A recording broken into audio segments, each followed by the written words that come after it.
Oi, gente. Na nossa aula de hoje vamos falar um pouquinho sobre a química dos elementos de transição, mais especificamente a termodinâmica dos compostos de coordenação.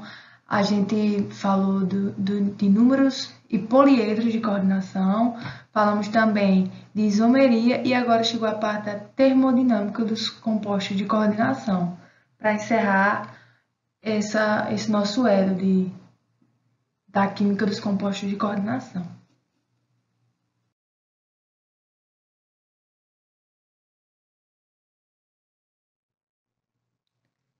A termodinâmica da formação dos complexos. Para iniciarmos nossas aulas, vamos fazer duas perguntinhas. Qual a força da interação entre o íon metálico e o ligante? E qual é a constante de equilíbrio para a formação do complexo? A termodinâmica nos permite quantificar e saber o porquê essas coisas ocorrem. Com a nossa aula de hoje, espera-se que no final você seja capaz de responder essas perguntas.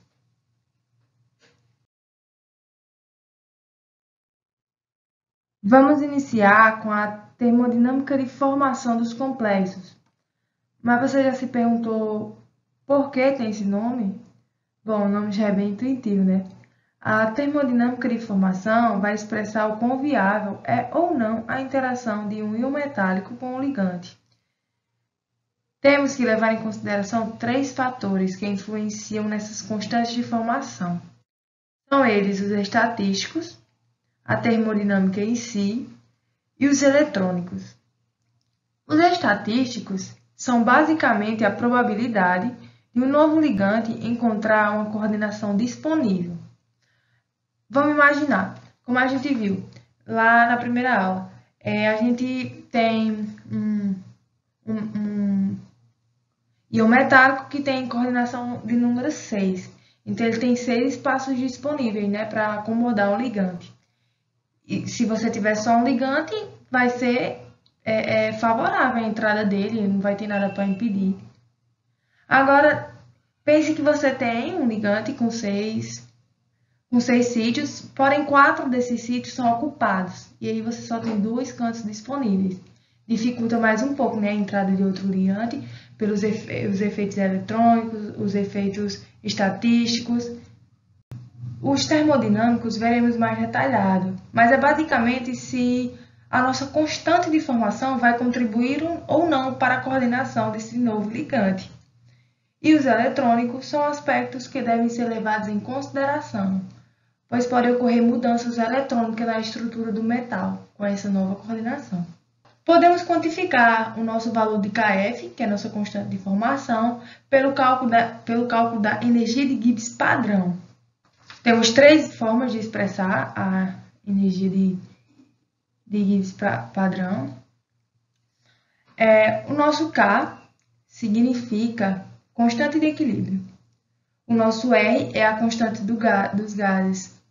O nosso F, a constante de Faraday. O N é o nosso número de elétrons e o T é nossa temperatura em Kelvin. Esse nosso ΔH padrão significa entalpia padrão, ou seja, a 1 bar, a pressão é 1 bar. E nosso ΔS padrão significa entropia. A diferença dessas duas energias nos dá a energia de Gibbs padrão.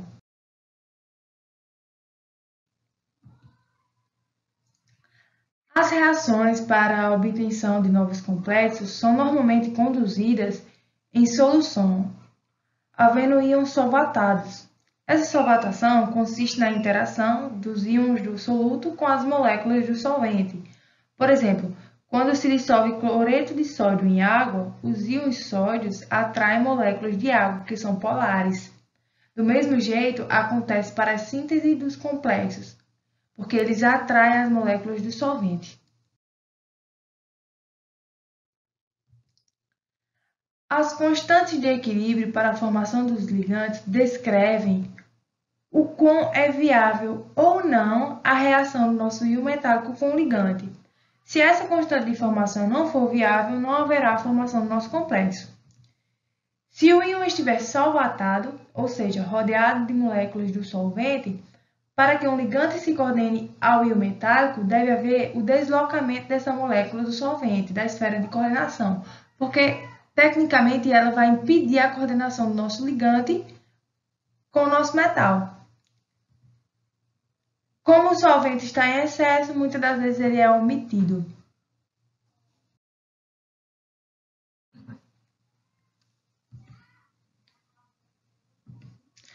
A gente tem uma reação genérica de um metal reagindo com ligante, dando nosso complexo e água. Ó, a gente tem um metal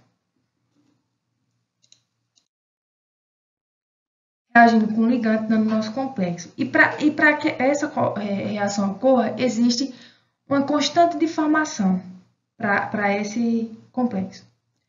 E ela vai ser dada pela concentração do nosso produto, ó, que foi formado, dividido pela concentração do nosso metal pelo nosso ligante. Para a segunda reação, temos uma segunda adição do ligante. Houve a primeira, tá vendo? E vai haver uma outra adição de um ligante. E ele vai ter outra constante de formação. Onde essa constante de formação é a concentração do nosso novo complexo, dividido pela concentração do nosso complexo inicial com o ligante. E para isso temos o nosso complexo mais o nosso ligante, que é genérico, né, dando outro complexo. Esse N significa qualquer número, né, um número complexo. Esse Kn significa a constante de estabilidade sequenciais.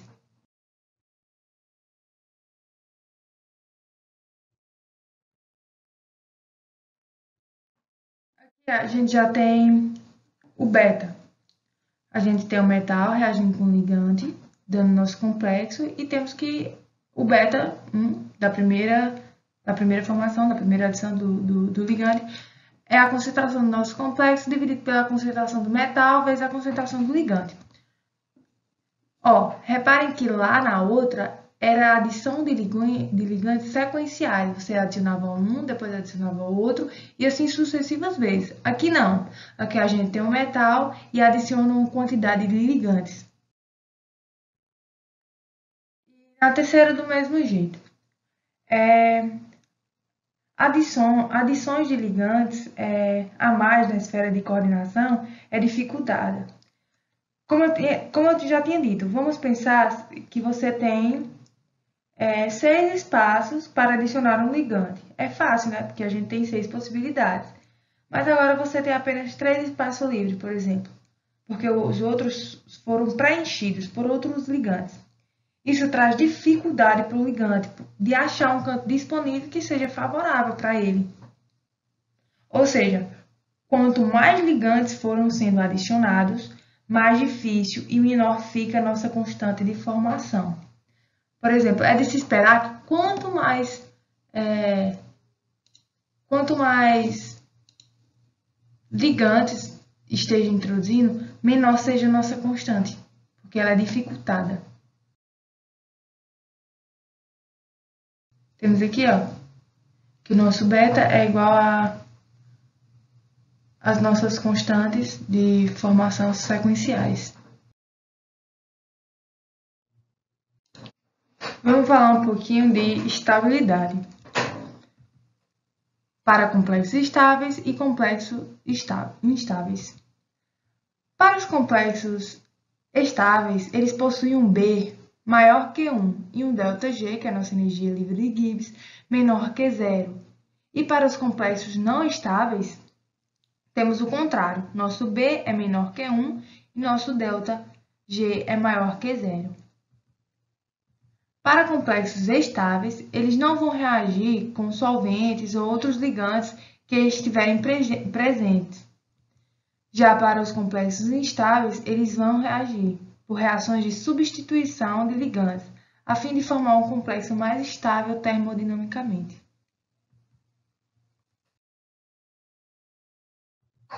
Vamos falar um pouquinho de entalpia e entropia. Temos que ter em mente que qualquer ação que fazemos a um consumo de energia. E para moléculas não é diferente. A retirada de uma molécula do solvente, que a princípio estava coordenada ao metal, gera um consumo de energia. E esse consumo de energia a gente chama de ΔG padrão SM. Quando o ligante tenta se coordenar ao íon central, também teremos um consumo de energia e chamamos ela de ΔGSL.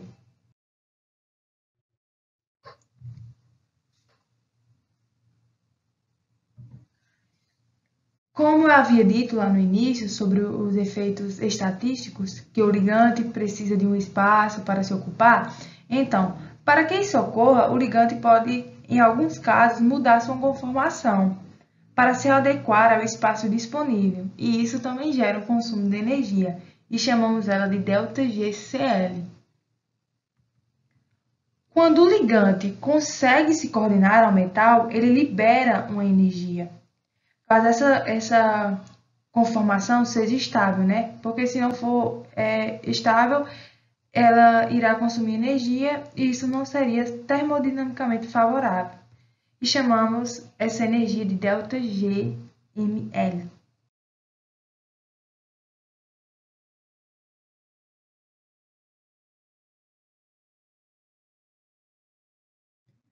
Podemos calcular a nossa energia de Gibbs padrão pelo somatório das energias de Gibbs que as compõem.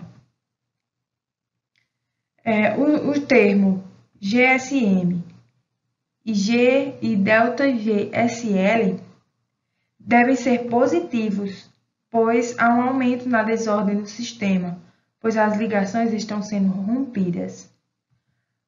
Para o termo ΔGCl, podemos esperar uma contribuição positiva caso seja necessário ocorrer uma rotação das ligações. Como sabemos, para uma entalpia negativa, temos que o processo é espontâneo. Nesse caso, seria positivo, pois as moléculas seriam pressionadas a rotacionar e consumiriam energia. Já para o nosso ΔGml, como temos uma liberação de energia, a nossa entalpia é negativa. E outro ponto é que a ligação do íon metálico com o ligante acarreta em uma maior ordem no sistema. O balanço entre essas várias contribuições varia conforme o caso e pode ter consequências importantes para a formação do complexo. Vamos falar um pouquinho do efeito quelato. Primeiro, vamos definir o que é o efeito quelato. Bom, o efeito quelato é o fenômeno que ocorre quando ligantes polidentados formam compostos de coordenação com estruturas envolvendo o átomo central e os ligantes. São sempre mais estáveis que compostos semelhantes que não são quelatos. Quanto maior o número de anéis formado, mais estável será o composto, e essa estabilidade adicional é definida como efeito quelato.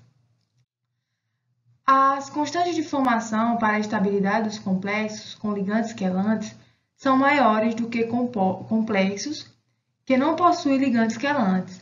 Reparem nesses dois exemplos. O primeiro complexo tem um B igual a 10 elevado a 10,6 e esse segundo um B igual a 10 elevado a 6,52. A constante de formação do primeiro é maior, pois o etilendiamina é um ligante quelante e estabiliza o complexo.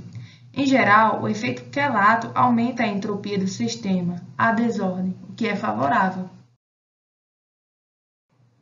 Em geral, assume-se que a entropia é a causa mais favorável do efeito quelato. Nesse exemplo, temos o cádmio 2+, reagindo com 4 mols desse ligante, formando um complexo. E temos algumas informações. Nossa energia de Gibbs é menos 37,2 kJ por mol, ou seja, o complexo é estável porque a gente viu que se o nosso ΔG for menor que zero, o complexo é estável termodinamicamente. O nosso ΔH é negativo também, menos 57,3. Se a entalpia inicial for maior que a final, ela será negativa, pois significa que ocorreu uma reação exotérmica, ou seja, houve uma liberação de calor. Nosso ΔS também é negativo, isso significa que o sistema se torna mais ordenado, o ligante quelato ordena o sistema. Nosso B é positivo, o que comprova que realmente o complexo é estável.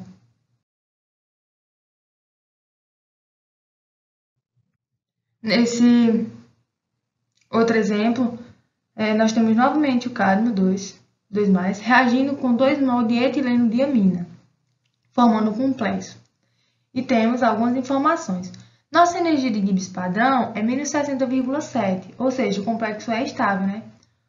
O nosso ΔH é negativo também, menos 56,5, pois significa que houve liberação de calor. Já o ΔS também é positivo, e significa que o sistema se torna mais ordenado com a formação desse complexo. E o nosso B é positivo.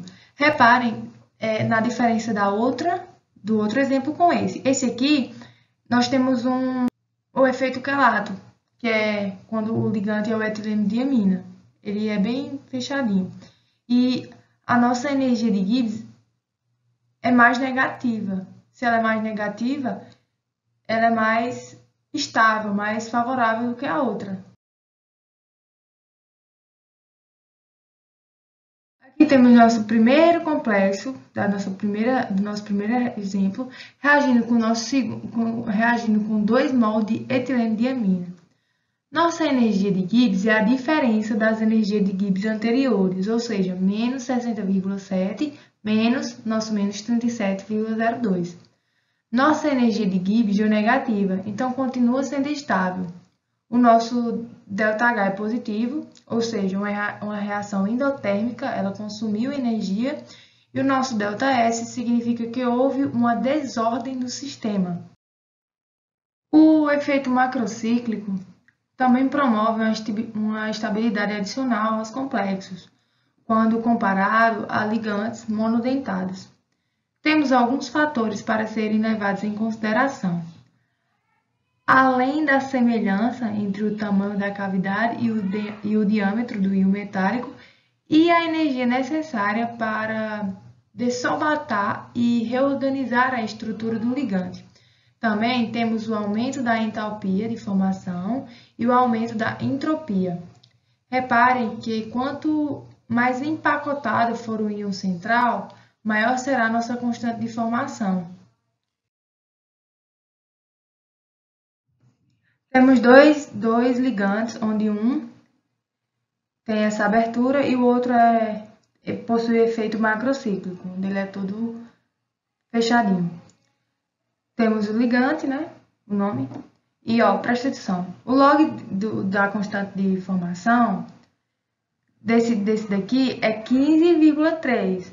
Desse aqui, que possui efeito macrocíclico, é 22,2.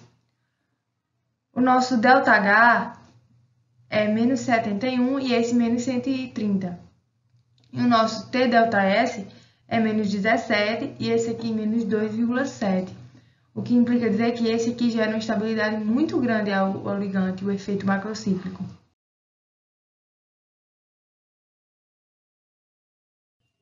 Temos aqui outro exemplo.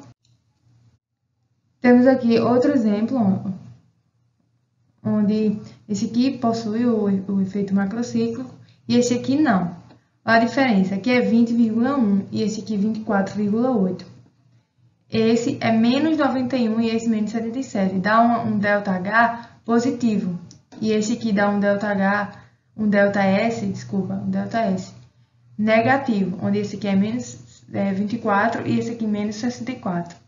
O que acarreta dizer mais uma vez que o efeito macrocíclico gera instabilidade adicional quando comparado a ligantes monodentados que não possuem efeito macrocíclico.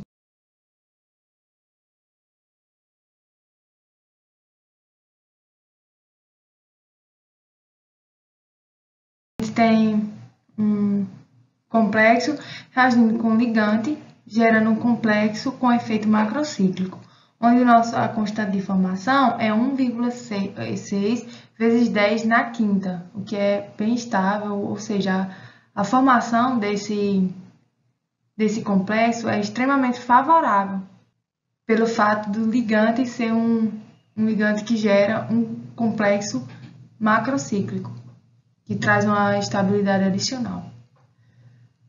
Bom, gente, chegamos ao final da nossa aula sobre a termodinâmica dos compostos de coordenação.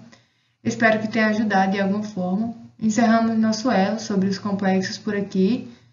Qualquer dúvida, temos mais 4 vídeos anteriores abordando a teoria do campo cristalino, números e poliedros de coordenação e isomeria dos compostos de coordenação, e agora esse, da termodinâmica dos compostos de coordenação.